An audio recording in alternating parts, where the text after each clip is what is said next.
Hey, I got your question about how to improve your articulation. It's really awesome that you're able to recognize on your own that your tonguing is a little bit too heavy, and it's awesome that you're taking initiative to get better at it. That's really great. So I started typing, and I realized I just need to make a video because I'm sure that other people are going to have this question, and a video is just much easier to understand than reading a typed out response. So I'm basically going to make a video in about 3 parts. It kind of depends on how long I talk.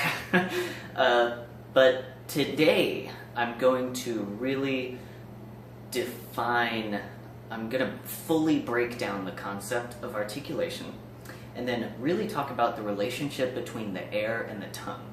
Because if you're going to get better at using your tongue, if you're going to get better at articulation, you really need to make sure that you understand what your air is doing as you're moving your tongue. So I'm going to basically just break that down for you and then give you a few tricks and or exercises you can do to start getting better right now. So to open this discussion, I'm just going to ask you, what makes the sound of articulation? What do you think makes that sound? So most of my students, when I say that, they say, the tongue, duh.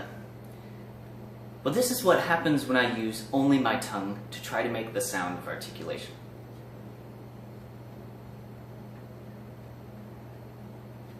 There's no sound. So you're probably like flipping your table over. Well, you gotta blow into it. And that's true, and that's kind of the point of me asking that. You do have to blow into it, and the air is super duper important when you're making the sound of articulation. So, next question, follow-up question is, do you think that the tongue touching the reed is what makes the sound of articulation? So I'll demonstrate what it sounds like when the tongue touches the reed and I blow.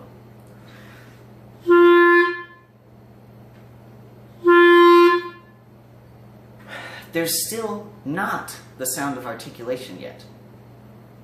So it's at this point that you should realize that it's not the tongue touching the reed that makes articulation.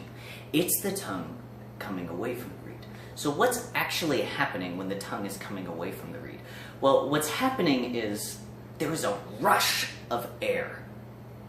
As the tongue pulls away, the air just rushes forward and makes that articulation sound. So this means that while the tongue is on the reed, the air needs to be strong and full, so that when the tongue pulls away from the reed, the air can and make that sound. If I do it without my clarinet, it sounds like this.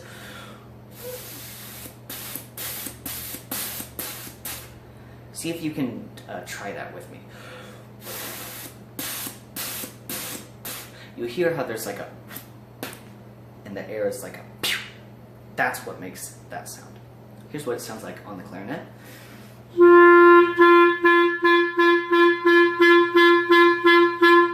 So the air is always going so that when the tongue touches the reed, the air is strong enough to make that articulation. So what happens to most people when they move their tongue is they back off on their air. They let their air sag. And as we just discovered, what matters is the rush of air as the tongue pulls away from the reed. So if you sag your air while your tongue pulls away, you're essentially, you're taking away the resource you need to make a very clear articulation. You're taking your foot off the gas pedal. And what most people do, since they're backing off on their air, they think, well, I'll just tongue harder and that'll make the sound of articulation more clear. Not the case. I've got another question for you. If you had to assign a percentage of involvement between the air and the tongue, if you're trying to make articulation, What percentage of involvement is the tongue, and what percentage of involvement is the air? I'm of the belief that it's about 85% air and 15% tongue.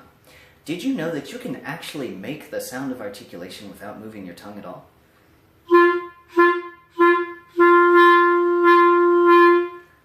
That's all air.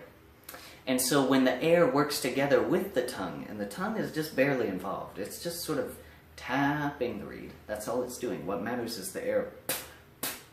So here's a little exercise you can do to really understand this concept. What you're going to need is a straw and a balloon. What I'd like for you to do is grab a straw and a balloon, and then sort of wrap the balloon around the straw, like so. So you can blow into it and inflate the balloon with the straw. So firstly, just do that a couple times. Now, a lot of people, when I have them do this for the first time, they're like, whoa, that's a ton more air than what I normally use. That's a good thing that you're making that discovery. You need a ton of air on the clarinet. So let's do it one last time, just inflating the balloon. Okay. Now, what I'm going to have you do is I'm going to have you blow into the straw, inflating the balloon, and then start tonguing the straw.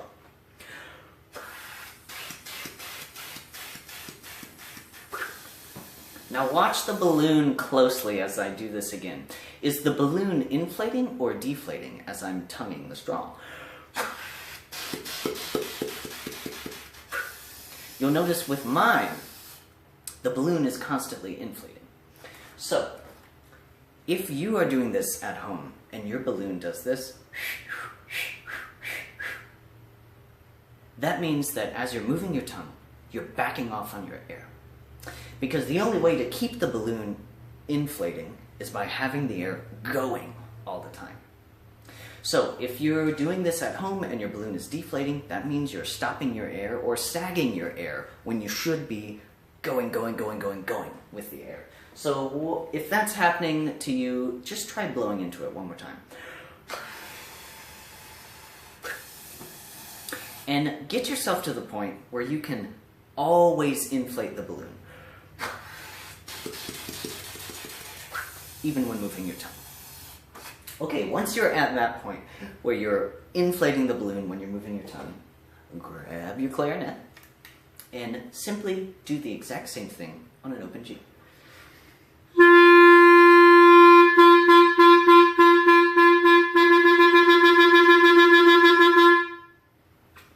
So, the big thing that we've learned is that what matters in articulation is the air. The tongue is involved, but the air matters way more.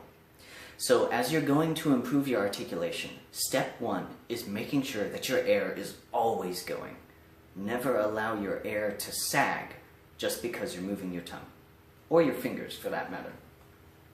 So once you're at this point where your air is always going when you're moving your tongue, you will be ready to move on to the next video that I'm going to make.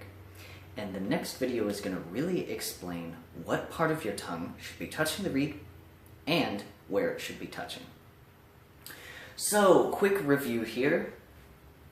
The sound of articulation is made by the rush of air as the tongue pulls away from the reed. Therefore, your air must be strong and steady in order to make a clear articulation sound. If you sag your air, you're backing off as the tongue is pulling away. You're taking the air away when you need it most. Balloon and straw. Get yourself to the point where you can inflate the balloon even while tonguing on the straw, and it'll make a huge difference in the way you articulate. Okay, that's about it for today. Next video is going to be all about where your tongue should be touching and what part of your tongue should be touching.